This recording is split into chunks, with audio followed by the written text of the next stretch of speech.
Mike Boyd, Boyd Group International. Welcome for joining us. Thank you for joining us here at Aviation Unscripted. You know, I want to talk a little bit about some of the misconceptions that have been coming out of the stories of all the airport chaos we've seen over the last couple weeks, which implies that we're going to have air traffic back to 2019 levels. It might be back there already, according to some of the stories. It's just not true, because we do have two gorillas in the room that no one really yet wants to talk about. We have Mr. Recession, and we don't want to talk about that apparently. But when you have 12% and increasing inflation taking money out of the family budget and the business budget, air travel is going to, in the future, be affected. Take that to the bank. Then we have energy policy in America. Can you believe this? They're cutting out the ability to search for oil. We're selling the National Petroleum Reserve, some of it going to China, for crying out loud. We're not allowing new oil leases to come about. We're going to prohibit any kind of drilling on the Pacific and the Atlantic coast.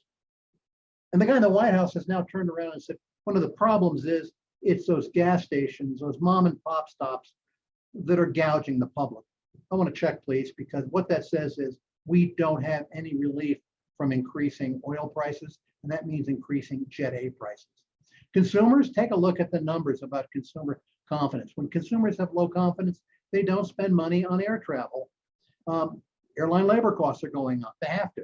And we're not talking just about the new contract at American or United for pilots or flight attendants or mechanics. We are talking also about the underwing contract companies that are paying $15 an hour. They're going to either have to pay more, or they're not going to get people to work for them. It's a crummy job. And that means everybody's reordering what they do or how they budget for air travel, and it's not going to go up. Let's talk about Mr. SmallJet. He's quite concerned. When you look at the restructuring of U.S. airline fleets, the bottom line of this is when we see these studies commissioned to go find more airlines for a small community or more flights, what we're not taking into consideration is the airline transportation system has changed in fleet mix. But we'll talk about that in a second. Let's take a look at the big picture.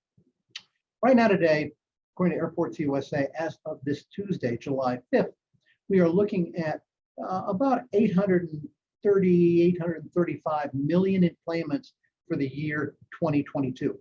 That is down from 855 just 6-8 weeks ago. And it's down from 890 that we thought was going to take place at the beginning of the year. Airlines have changed the amount of capacity they're putting out. Their strategies have changed. And this does not reflect any major hits to air travel over the next 4 or 5 months due to inflation. We think that overhang will stay there, but we're still looking at 150 million fewer enplanements than we saw in 2019. That's not inconsequential, but these stories that we're back to above pandemic levels, no, we're not. It just isn't there.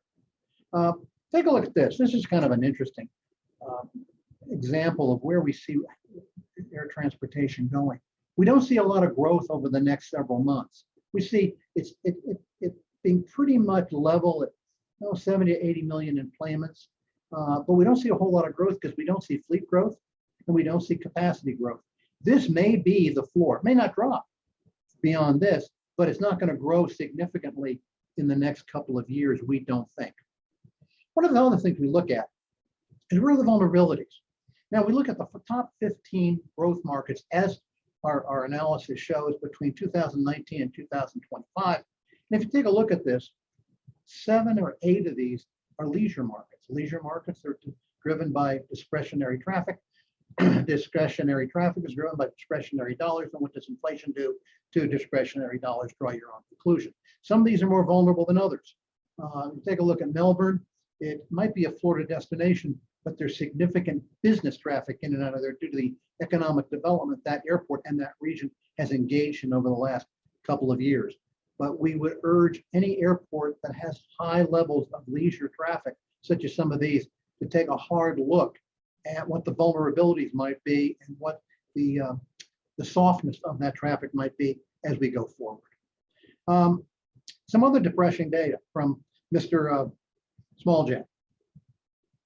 There's 425 roughly RJs out there. RJs I define strictly as 50 seat and smaller, not RJ 700s, nothing larger than that. We're looking at just the 50 seaters. Now they're being culled out of fleets. American is parking, what, maybe 150 of them. Well, what does that mean? It means there's no replacement. There's no 50-seat replacements, no smaller replacements, no turboprops. And the 76 and larger aircraft, the ERJ 175, they're delivered. There's no more coming. So that means we're going to have a static number of small airplanes out there, and highest and best use comes to mind. So that means that getting air service at smaller communities is going to be even harder because the airplanes aren't going to be there. You know, and that's because 50-seat jets, it's difficult to make money. The $4 a gallon jet fuel, you know, and that's going to go up with what things I just mentioned about lack of energy policy in America. Then they have higher pilot costs, higher costs all the way around. So that means these smaller communities like Texarkana and Flagstaff, these losses are not due to not having people on the front end of the airplane. It's due to not wanting to put people on the front end of the airplane to schlep around 50 seats when we can use it for bigger airplanes. That's kind of the bottom line of the whole process. So that means that fleets that 5 years ago were perfect for a lot of small communities aren't there anymore because they're not perfect anymore. And I'll just say this, a lot of these studies out there, we'll do a market study for you and find more airlines. If they don't discuss what those airlines are out of the box, and the fact is we have a shrinking airline industry that has a number of airplanes that can serve smaller communities, those kind of studies are just malarkey and they're unethical. I'll just put it that way. So one of the things here is, let's take a look at some vulnerabilities. We have about 164 airports in America that are served 50% or more by 50-seat jets and smaller. Of those, over 100 are exclusively served by 50 seats and smaller. Now, what happens as these airplanes get retired? Airlines aren't going to sit there and try to keep service in a market when a 50-seater can't make money and they don't have any additional larger airplanes to put in there, even if it could be supported. So what that means is it's time for a lot of airports across America to rethink what their economic role is in the future. And we'll talk a little bit about that. Take a look at this. This is just a raw map we put up of the kind of airports that need to look at the future. I mean, for example, you know, if the incumbent has 80% or more of the service with 50-seat jets, that's an issue. If there's the incumbent has within 60, 70, 80 miles or minutes another airport that's larger, you've got an issue. Or if there's a connecting hub, even as much as an hour and a half away, the raw travel time of driving an hour and a half to a larger airport, getting a nonstop, sometimes is less travel time than waiting 3 or 4 hours for one of those 2 departures out of the local airport. This is what small communities are missing. And the other thing is, we hear a lot about, oh my God, how are they cutting this? They have high load factors. A load factor is not a metric of making money. A load factor is simply how many seats are filled, even if you make money or don't make money. And in many cases, they're not. So let's summarize what we're looking at here. It's not a pilot shortage. It's a case of a profit shortage. These 50-seat jets that are out there are going to be retired. They're being retired right now, and there's nothing to replace them either in that category or a larger category. And that means a lot of these studies out there really are wasting time, because if you can't support a 50-seat jet and there aren't more 50-seat jets out there, the wall is pretty close and you're going to hit it. So the issue is to reposition yourself. Let's take a look at the lay of the land. Those communication dynamics that are out there that have made people not want to travel are a benefit to small communities, because you can go to a small community and have a Zoom meeting just as easily as doing it in Midtown Manhattan. There's a whole lot of difference in being in a small community, though, all positive. You know, and the issue is, well, we have to be in a big city because that's where the services are.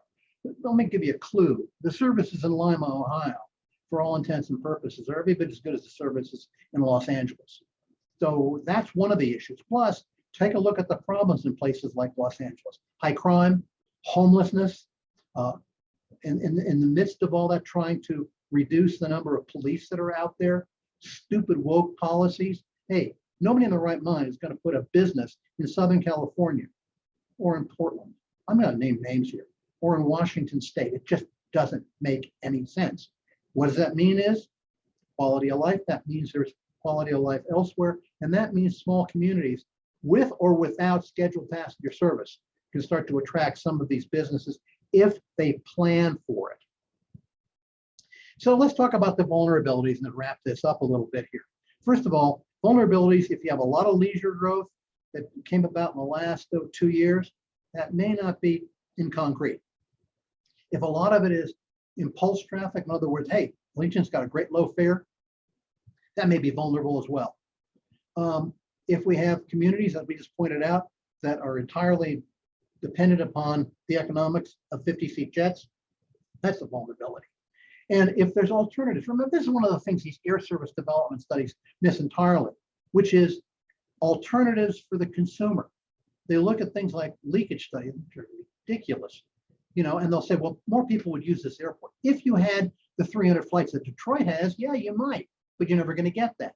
What that means is consumer alternatives are really a driver in whether or not that local airport can retain and grow local air service. And it also means you better have airplanes that can do it. And you can't be putting, a 737 in there when they can't support a 50-seat jet. So it's what I suggest airports look at right now.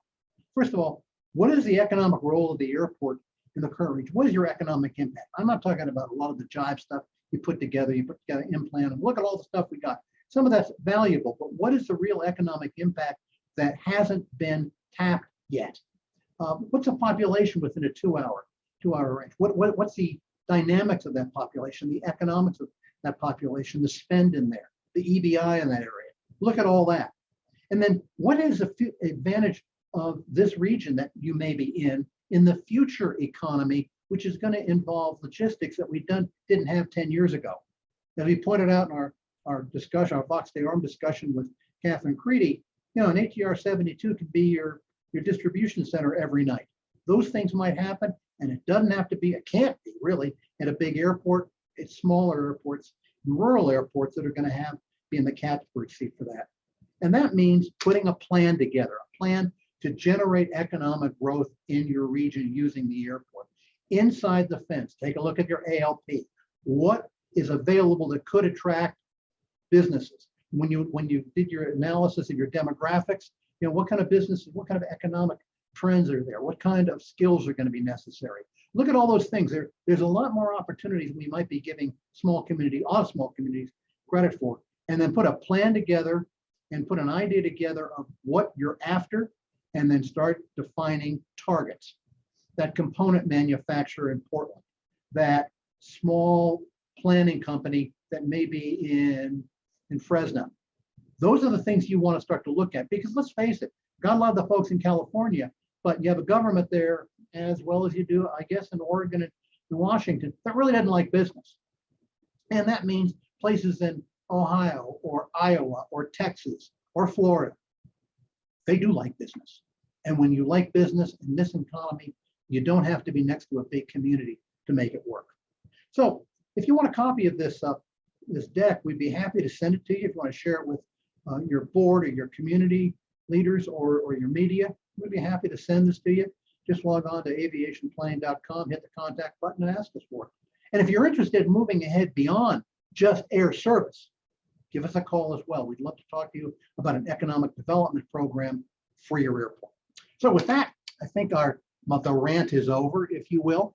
If you have any questions, give us a call. You like this, give us a call. Over my shoulder here, there's a button that says subscribe. We'd be happy to have you join us as a subscriber. And if you like this, share it. If you don't like it, let us know. But give us a call if you do. With that, have a good week ahead.